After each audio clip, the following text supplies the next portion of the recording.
expert with us today, and please welcome Sasha Dookhoo to the table.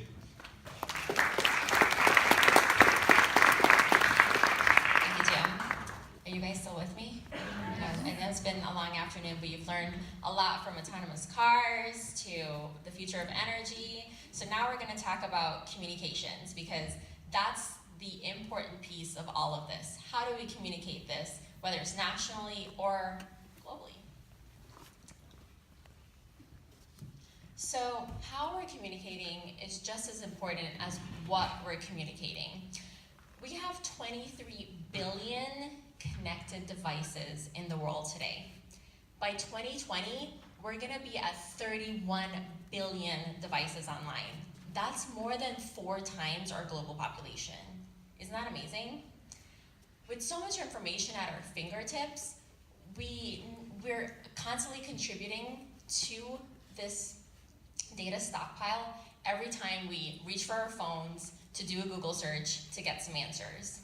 And mobile is actually half of what we're communicating on mobile is now generating a lot of our data. So let's explore where we are in the state of communications. Users of the internet generate 2.5 quintillion bytes of data a day. That's huge. This is further accelerated by the pace of IoT.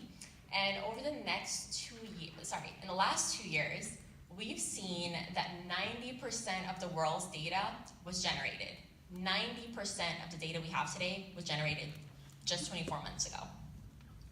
Every minute, YouTube users watch 4.1 million videos. Google delivers results to 3.6 million searches. And Wikipedia users publish 600 new edits just every minute. But there's a huge untapped market that we're not even generating any data from. As of June 2018, 45% of the world's population still doesn't have access to the internet.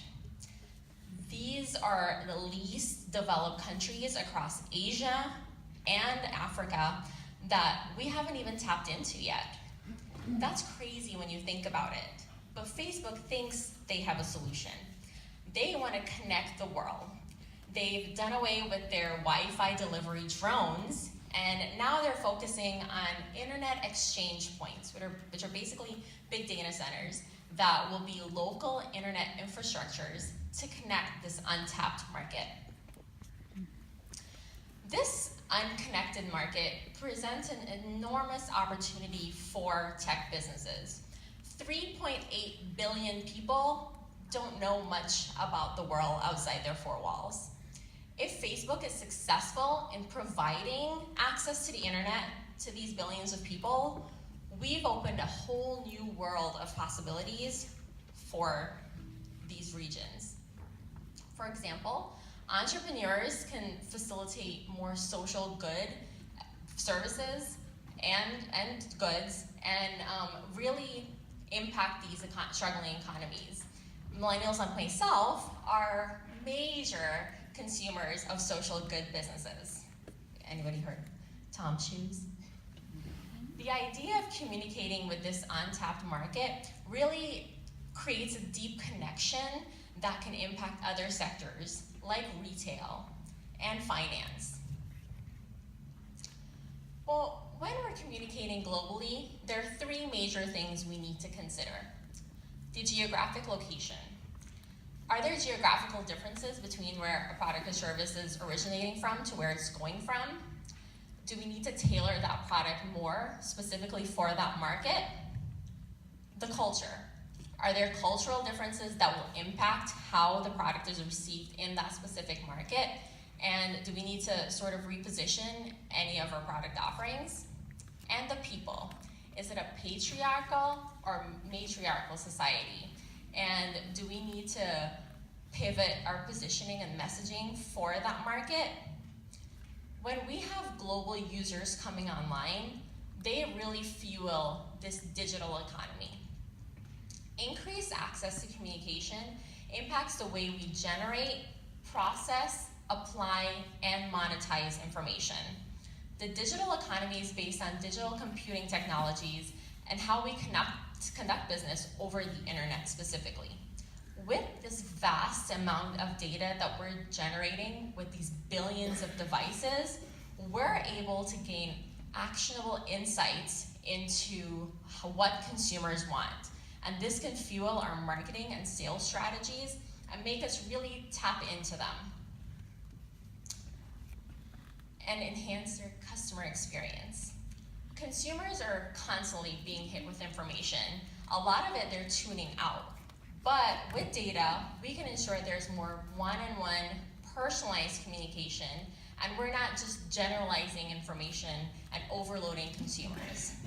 When we tie in AI and machine learning technologies to this, it becomes even more predominant for our consumers, and we're able to see exactly what Sasha may like, for example. I like lipstick. With data, we can really hone into our marketing efforts along the customer journey. And we are able to pivot as the needs of the customer changes. For example, we had one speaker just had a baby, so his needs, he's no longer, he's now a parent, so his needs are changing. So we're able to do that with the power of data. So when we create messages that really speak directly to the customer, we're also able to tailor those messages globally and to the society. And as marketing and PR professionals, we're seeing that we need to really balance between earned content and owned content. So earned content is any sort of media clip that if you've got a Forbes article or a Wall Street Journal piece, and then owned content is any sort of content that you create yourself, so a white paper or a blog.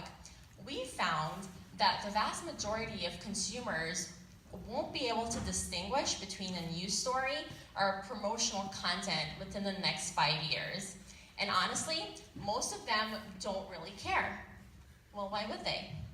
So in closing, we know that technology will really transform the future of global communications by connecting the unconnected and enhancing the customer experience.